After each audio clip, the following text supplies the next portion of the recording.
look at these cutie patooties. I mean, Trader Joe's. Thank you very much. I just love how small they are. Anyway, they're going on here just like any other squash, spaghetti squash or pumpkin or let's see, what's it called? All right, kabocha, which I have done. Anyway, and no, I didn't take the sticker off, and why do I care? Because I'm going to peel it. It's all good. Well, it's 16 degrees instead of below zero. And it was 9 below zero a couple days ago when I was out. So it's still cold, and we're gonna have stew. And we're gonna have stew because that's kind of what I do when it's cold. And in my stew, I found, just not even on sale, just the normal price for shank meat, beef. You know, this is, yeah, whatever. Anyway, it's a couple pounds. Now I will tell you that it looks like there's a lot of fat, and there is some fat, but not much different than even a lean ground beef. So I'm able to have that. I just have to weigh it, and I'm gonna end up with 5 ounces of it. Isn't that the cutest thing? And just for verification, 6.5 ounces for this 1/2. And I'll calculate how much I'm going to eat. But I am gonna make a pot in that cast iron pot.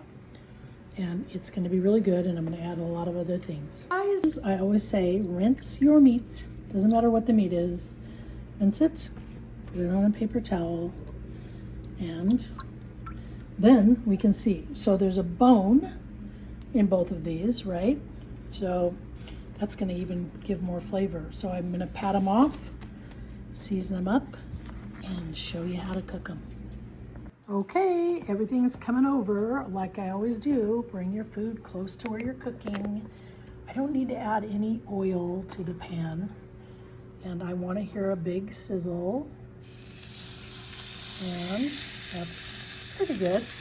Okay, so my normal thing, sear your meat. 2 minutes, we're gonna check it.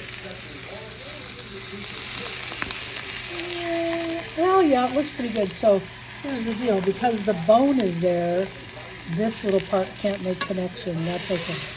We'll let it slide. I'm gonna flip it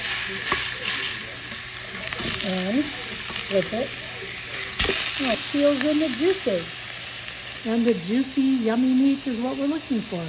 Okay, so I just want to show you. So I have them propped up, and you know, you got to be creative, right? So when you kind of roll them, and they fall and whatever, and you just kind of keep messing with them until you get some searing on all the little sides. Okay guys, so I do what I always do, a little bit of a refrigerator dive. So I found a half a zucchini and a red pepper and fennel. I used, 3 pieces. And then I just want to say this. You always want to use this when you're cooking stews with the little leaves and such, because that gives it a really nice flavor. And then oddly enough, I did not have any regular onions, but I do have green onions. And I think it's because it's been so cold and I just didn't go to the store, but it's okay. So anyway, these are some of the vegetables that are going to go inside. These are going to roast in the oven and get kind of sweetened like they do before I add them. And then I'm going to add some spices and other stuff. It's going to be really good. Okay guys, so regarding garlic, if, like I did, you go to the farmer's market and you're able to find this, it's called hard neck. It's different, and I think it's more flavorful, but you know what? It's all good. Garlic's garlic, and even the garlic in the little jar is fine. But for this pot of stew, I'm gonna use this half of a head, and I'm only just gonna cut it in half, break off the neck, and toss it in, because it's gonna cook for probably an hour or 2. So don't need to peel it, it's all good.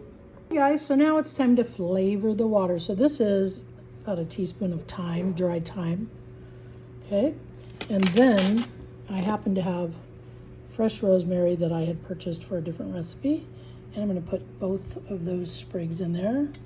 Then I'm gonna dump in the celery, onions, and garlic. And that's that. And now we're just gonna simmer for probably 45 minutes. And then I'm gonna taste it, and then we're gonna add more stuff. Okay, hang in there. Okay, so our little butternut squash have been in for 45 minutes, which, you know, we don't know, we just check. So we kind of tap. They're still a little bit hard, but here's the deal, they're also gonna cook in the stew. So I'm taking them out. Okay guys, so I did the taste test of the broth, and I figured it would need seasoning. And here's what we're gonna do. You can also see that the water, of course, shrunk down. So it's been 45 minutes of simmering. And what we're gonna do is we're gonna add probably 2 teaspoons of Worcestershire sauce, a tablespoon of tamari or soy sauce, and then this brand of balsamic vinegar is the bomb. But whatever kind of balsamic vinegar, I'm gonna guess a tablespoon or 2, and I'm gonna stir it and taste it. And that's all after I add this much more water again. So I'm gonna do it and I'll be back. Okay guys, so I added all of that water back to it because it simmered down, and I've got it turned up again so it gets to bubbling. But I just wanna say, although this is like an American stew, I'm adding these things because they add what's called umami, which I'm sure you've heard, but it's just this, I don't know, earthy taste that goes well with beef. So a little bit of Worcestershire sauce. The soy sauce is salty, but it has a different kind of salty thing going on. And the balsamic, all dishes need some sort of acid ultimately. So anyway, I wish you could taste it, not yet, but, and I know it's not pretty, I'm sorry. Oh, I'll just let you see my Christmas tree again. Okay, I'll be back.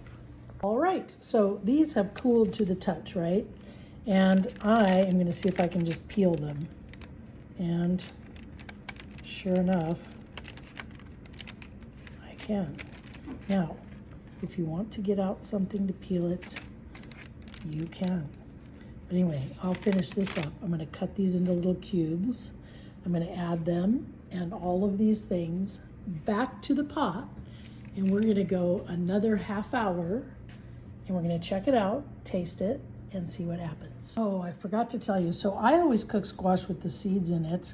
On all my videos, I show how much easier it is to get these little guys out, even if you're cooking with one hand. I mean, really? So I guess you'd call this rustic cooking, right? Because see the different sizes?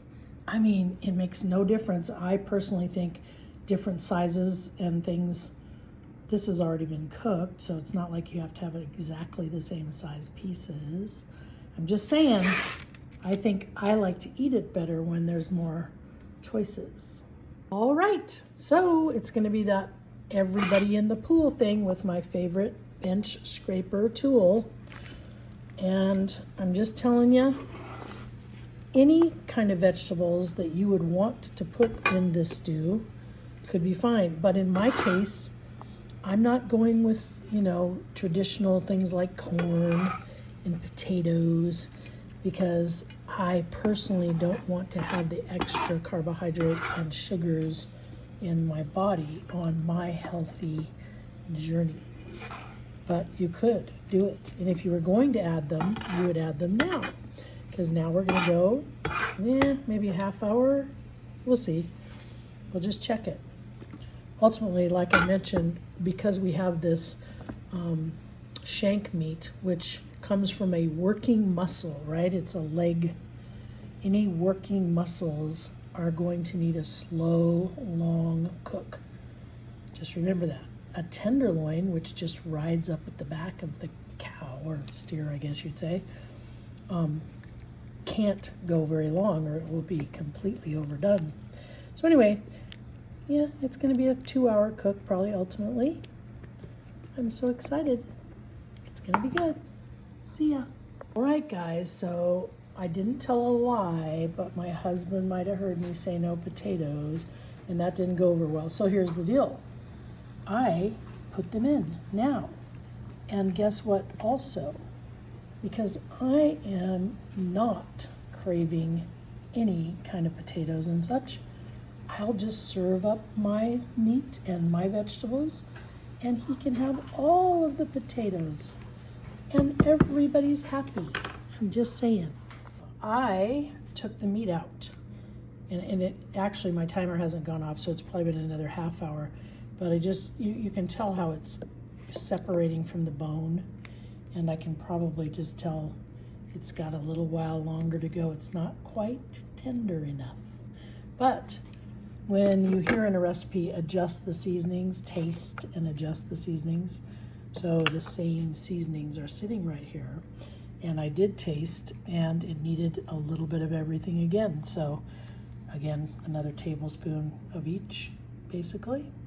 And now we're gonna go back in with our meat. Oh, hey guys, I forgot about the green beans. So green beans are easy to cook and they don't take super long, but we've probably got another half hour. So they're just gonna sit there on the top happily while I cover it and let it roll.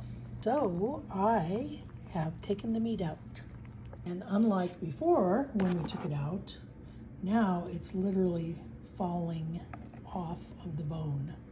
So what I'm going to end up doing one-handedly, actually I'm not, because I'll just do a little bit for you, but see how it just, basically I'm just pushing the knife through, and I'm going to cut it up into small pieces, and I'm going to put it back in, and then we'll be ready to eat. All right, so here's how you do this if you're not eating all the same things. So I put my husband's potatoes and vegetables in and his meat, and then I'm going to put some of the broth or juice or whatever right on top, and that's going to be good to go for him. So regarding my bowl, this is my 5 ounces of meat, so I'm putting that in. Then I am going to attempt to get some vegetables without the potatoes, but if it doesn't work, I'm going to use my handy dandy tongs. Oh, yep, it's tong time. Get rid of that little guy. So I can probably move them around. Anyway, I'm not trying to obsess over this, but I seriously want to be able to have what I want, and I want my husband to be able to have what he wants. It's doable, right? So anyway, I'll keep working on this. So on a side note, you see how that's hollow now? That's because I took out the bone marrow, which is like amazing. Anyway, just saying, I'm going to have some of that. Okay, there it is. That's my portion, weighed and measured, if you will. And this is what's left of the pot of stew. And, you know, like I said, it's going to be cold. So we'll have stew another day, maybe. Okay, guys, this is my stew. And I have to say, anytime I make a stew, I always think of my mom and how she made a beef stew of some kind in the wintertime. It's going to be really good. See ya.